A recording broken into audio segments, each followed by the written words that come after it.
I'm making butter poached chicken oysters, chicken drumettes braised in white wine, and I wanted good Southern fried chicken. This time around, I'm just trying to keep things real simple. I'm very confident, calm, composed, ready to battle. You want me to slice this or chop this for your sauce? Slice it. Okay, ma'am. I have Jamie doing most of my mise en place, and I'll set up all the heat on the pans. Add some salt on both sides. Salt on both and sides. then in the bag, add some olive oil and some garlic. Yeah, Esty could be really settling into this executive chef position here. Yeah, she's ready to bark orders at a young age. I love it. How should we cook this chicken? I think I should sous vide it, because then it'll be nice and juicy. Very smart. I'm gonna be making a creamy mushroom sauce, an onion soup sauce, and a puttanesca. The chicken's going exactly the same, but the sauces are different. What if that chicken breast does not come out nicely? Then She's she's putting gonna lose. all her eggs in one basket. So we got apricots, dates, figs, and dried cherries. The liquid for the chicken drumettes, it's based on a Shakespearean era recipe. I seared the chicken drumettes off in a pan, get a little color on them, that way they're not completely white. Drop those in there and get those going. I've been listening to you guys. Yeah. Less is more. 45 minutes remain. I think once those shallots get a bit brown, we should add in the mushroom. Ludo loves creamy mushroom sauce, and he really likes morels, so I think he'll really like this. Once that has kind of reduced a bit, I think we should add the cream. Okay. How's your sous chef doing? Good, she's really nice. Would you hire her? Yeah, she can help me cook on my parties at Monday night.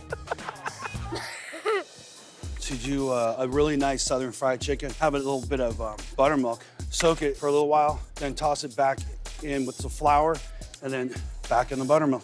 What could be more bold than serving fried chicken to one of the 50 greatest world-renowned chefs of all time who also happens to have a very lucrative fried chicken business? Yeah, no pressure. I'm not one to shy away from any challenge, so no guts, no glory. What do you want these onions to look like, though? It should be soft and brown. The onion soup sauce, all you need to do is caramelize the onions and have some butter. Adding the red wine makes a char flavor into there, which is really delicious. I'm so excited. I'm gonna show all this cool food that I'm making to Ludo. Okay, chefs, please bring your plates up to the judging table. I feel pretty good about my plating, and I'm pretty sure I'm gonna win. Chef Esty, what did you prepare for Chef Ludo today? I've prepared a poulet trois. The first one is a creamy morel mushroom sauce. And moving on, there is a onion soup sauce and a puttanesca. Thank you, Chef Esty. Chef Keith, what have you prepared for Chef Ludo today? I've got a butter poached chicken oysters over a bed of cauliflower couscous, Southern fried chicken with a buttermilk gravy, and chicken drumettes braised in white wine and dried fruits. Thank you, Chef. Best of luck, chefs. Thank you. Thank you. Chefs, please welcome back our round 3 Poulet Trio guest judge and master chef, Ludo Lefebvre. Chef Ludo, welcome back. Hi. Hi, ça va Esty? How are you? Good. When's the last time I saw you? At Twamek. She's a regular at your restaurant, huh? Yeah, I know that, yeah. My mind just exploded. He remembered me. Oh my God. Chef Ludo, this is a blind taste test. Please remember you're judging the dishes based on presentation, creativity, adherence to the spirit of the challenge, and of course, taste. Chef, please start with the dish on your right.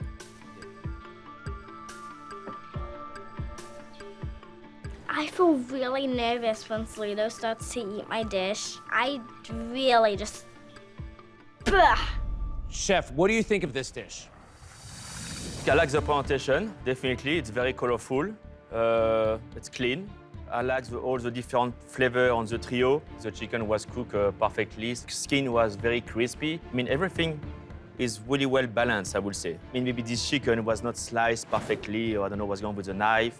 And just sad, you know, to use a different part of the chicken, but very well done. Ludo said he would have liked to see more of the chicken. But I think my sauces are good enough, so I'm still extremely confident. I really think we're gonna win. Now, would you please try the dish on your left?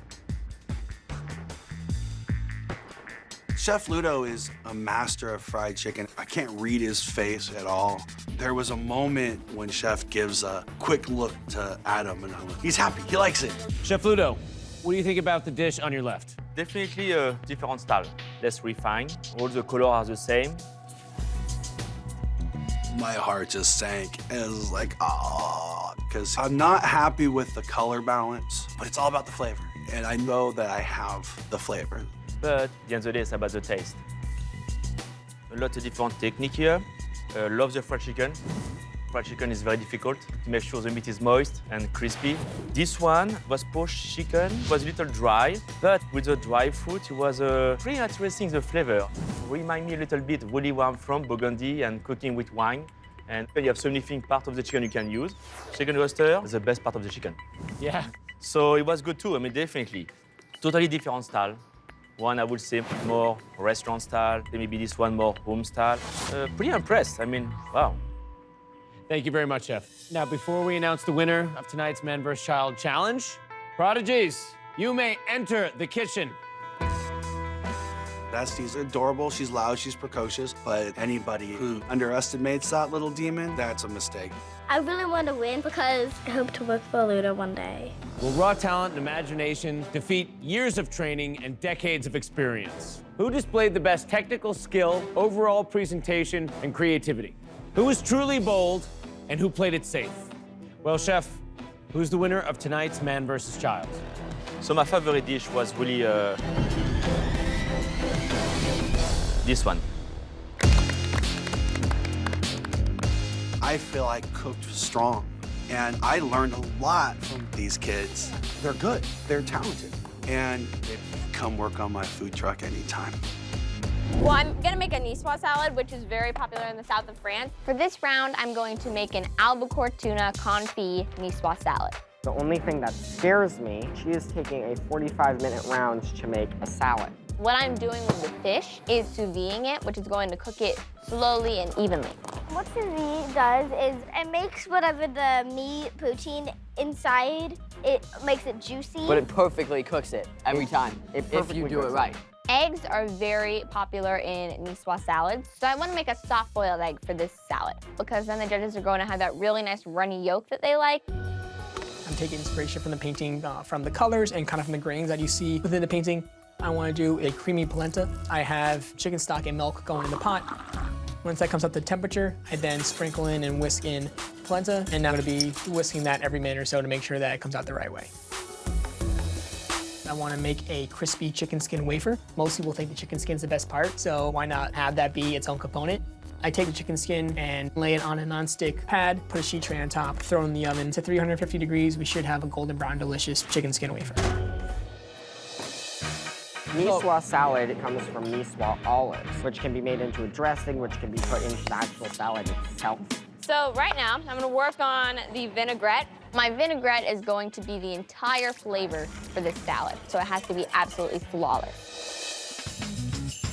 Can I use my lifeline? Yes, you can use your lifeline. I would like Chef Alia to come taste my vinaigrette. Alia, please step Okay. into the cooking area. Hello. Hi. So basically in here, I've got Kalamata olives, I've got whole grain mustard, oil, vinegar, shallot. So I want to see if it's nicely seasoned, if it needs more acid or... Okay. It needs a little bit of sweetness. You have some honey or something? Perfect. I need some sweetness. This is exactly what I needed. Well, the sweetness is good in it. Yeah. Thank you. Okay. Yeah, no problem. Chef Alia was very helpful to me. Thank you, Chef Alia.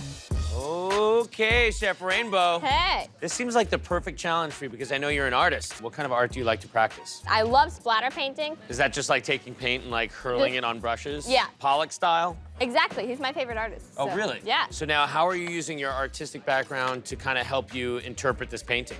To me, it looks like the south of France, and I see the ocean in the background. I'm gonna put a little bit of albacore tuna in there, Sure. so that they would go fishing. You've chosen to kind of like throw yourself into the world of the painting. Exactly. I will leave the artist to her Thank canvas. you. I am known as the artist of the jury box. I can't mess this up. I really want to win this round because I'm already down one, but having problems with my pressure cooker might not be enough time to get the chicken done. Less than 10 minutes left.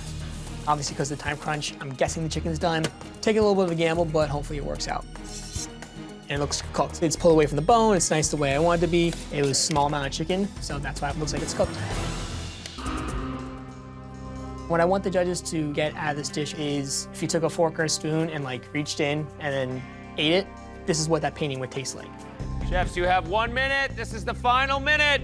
It looks like two painters in their studios. Let's go, Emily! There it is, there it is.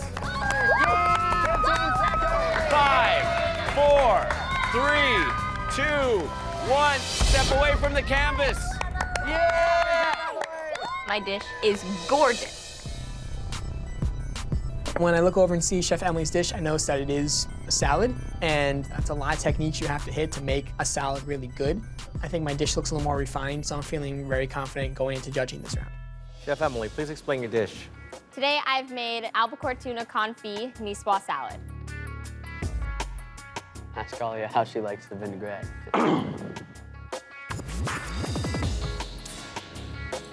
Chef Mike starts getting something caught in his throat. I'm like, hello, are you okay? Chef Emily, you had a very pretty dish today. You really captured southern France, lots of colors with tomatoes and the colored potatoes and a nice peppery cress. I really thought it was a good dish. You cooked the tuna very well, but you know, in cooking competition, it's very hard to win with a salad. The hot elements are gonna have more flavor than the cold dish. Also the vinaigrette. Whoever told you how to make that should be fired. No, I'm just joking. The vinaigrette was good. I just think you needed more of it on the plate. And last but not least, the potatoes were raw. I don't know if you tasted them, but I almost choked on it. I could have died. I'm sorry, Mike. Sorry. What? How could I possibly have messed up potatoes? And if Chef Mike Isabella dies, there's no possible way that I could go into the next round with an advantage. Chef Emily, I really liked your dish today. I thought that it was very well presented. It had all these pops of color. It really reminded me of something that you eat in a place where this painting is from. The tuna was cooked well, but the potatoes were under in a Niçoise salad to get that creaminess from the potato, and I bit into it. It was too hard. If I hadn't messed up those potatoes, I'd be extremely confident, but hopefully they like the salad more than Chef Richie's dish. Chef Richie, please explain your dish. Today I prepared a farmhouse chicken a few different ways. I decided to sear the breast, fry the drumstick, braise the thighs, and then make a chicken wafer from the skin on top of a creamy polenta. Chef Richie, you really captured the spirit of the challenge today. You had the wood board, farm chicken on there. I really enjoyed that you did the chicken in 4 different ways. Polenta had really nice flavor, and it was seasoned very well. Thank you very much. But I also thought you focused a lot of your time making chicken 4 ways. It could have used a jus or an aioli, some richness, some fattiness, some acidity to kind of bring everything together. It was very basic, no dressing, no vinaigrette, but overall, I like your dish. Thank you very much.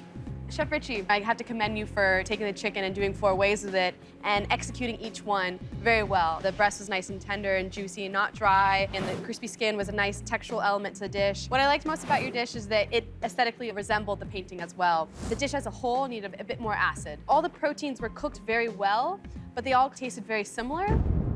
So it'd be nice to see a little taste variance, but I thought it was very tasty. Thank you very much. Yes, I could have used a little more oomph, but I think I accomplished a lot in 45 minutes, and I think the judges saw that. Well, chefs, you gave us 2 works of art. Please give us a moment to discuss. Chef Richie didn't almost kill Mike Isabella, so hopefully Chef Mike will forgive me. Fingers crossed. I really hope that we win. Knowing that there was a big mistake on her side, I hope that I win round 2 because I do not want to go down 0-2. Well, Mike, Alia, who's the winner of round 2? The winner is Chef Richie. Thank you very much, thank you. After having the stress and the technical difficulties and everything that went wrong on my end for this round, it feels very good to pull the win out. So I'm feeling really good and confident going into round 3. Chef Richie, you won because you really captured the essence of being on a farm. Your dish embodied the challenge. Thank you very much, I appreciate it. Chef Emily, you lost because you almost killed me. Congratulations, Chef Richie. Chef Diana, how you doing? Doing great. All right, we're having a fun time over there watching you trying to figure out what you're doing. So Yes. we were thinking, was it a paella? Was it a risotto? Yes, it kind of is everything. It's like Bouillabaisse comes to Mexico and... Okay, so Bouillabaisse came to Mexico, had a Yep. baby with a paella. Yep. And they made... Then it went through my brain and here it then comes. like they had a little risotto. Yes. So I'm calling it a Bouillabaisse, which is shellfish broth from the south of France with a big piece of bread and a nice, saffron aioli spread, really on a crouton. I was thinking you get the carbs and the starch from the rice. So I guess we'll call this a spicy Bouillabaisse with Italian rice. Italy meets France, meets southern United States. So rice is about ready. I'm gonna let it finish cooking in the actual dish. Then the rice will soak up all the flavor from the broth.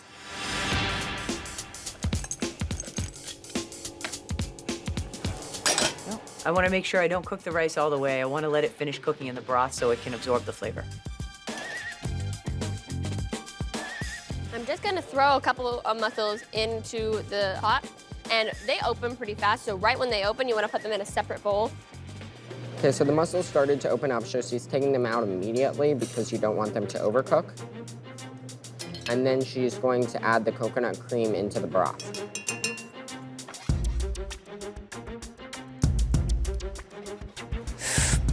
It's hot.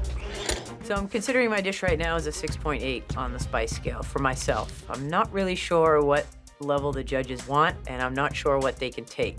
So I'm sitting on the fence right now. I don't know their palates, you know? I'll go a little hotter. It is a spicy competition, so I'm gonna add a little bit more chili because I think that's what they're going for. That should do it. 5, 4, 3, 2, 1. Step away from the plate. Time's up. I step back, I look down at my dish, and I am really happy. I would love to eat this dish right now. I'm super happy. I think it looks really rustic and authentic, and it smells amazing. Chefs, please bring your dishes up to the judges. Now remember, chefs, the judges' critique is based on presentation, creativity, adherence to the spirit of the challenge, and of course, taste. Chef Emily, please explain your dish.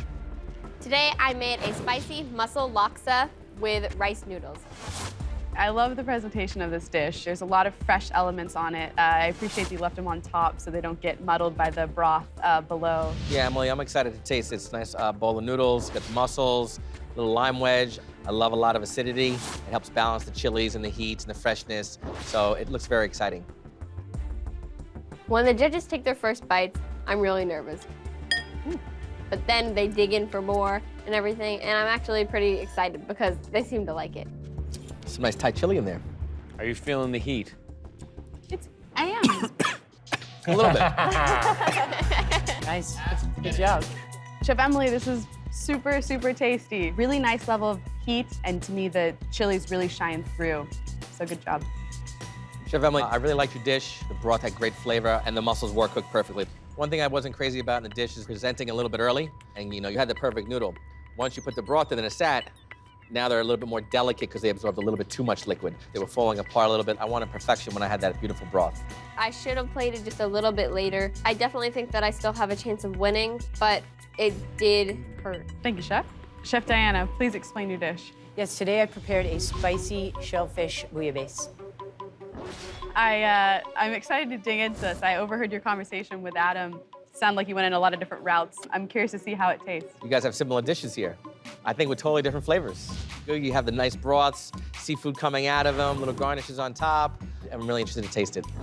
We've sort of paralleled and chosen similar styles of dishes, and great. That's all for the better for me. I'm glad that'll sort of help the judges pin one dish against the other. Chef Diana, I think that you definitely exhibited a little bit more technical skill and really developing all those layers of flavor, starting with the base ingredients individually and then combining them in such a way that really brought out their flavors and everything married well. The seafood is cooked really nicely, has a really nice kind of sweet balance of everything going on. I wish it was a little bit spicier. I mean, otherwise I could eat, bowls on bowls of this. It's really, really tasty. I disagree. I thought you had the perfect heat level. I like the chili paste in there, the tomato, all the seafood. You built up a lot of deep, rich flavors with this dish. I'm happy with the spice level of my dish. I think it's sort of all relative. I guess I came pretty close to guessing the needs of the guest. Both chefs did a great job. You both highlighted chilies very well. Give us a minute so we can sort this out. I balanced my spice really well. She didn't really have enough spice, and this is a spicy round. I've got this. The judges are criticizing Chef Emily for plating her dish a little early. The noodles have swollen and soaking up a little too much of the broth, so maybe it's tilting in my scale. Well, Mike, Alia, who gets to pick an advantage from the menu board for the next round? We've decided that the advantage goes to Chef Emily. Congratulations. Thank you. Nice job. Good job. There was a grain of rice between you guys, a grain of rice.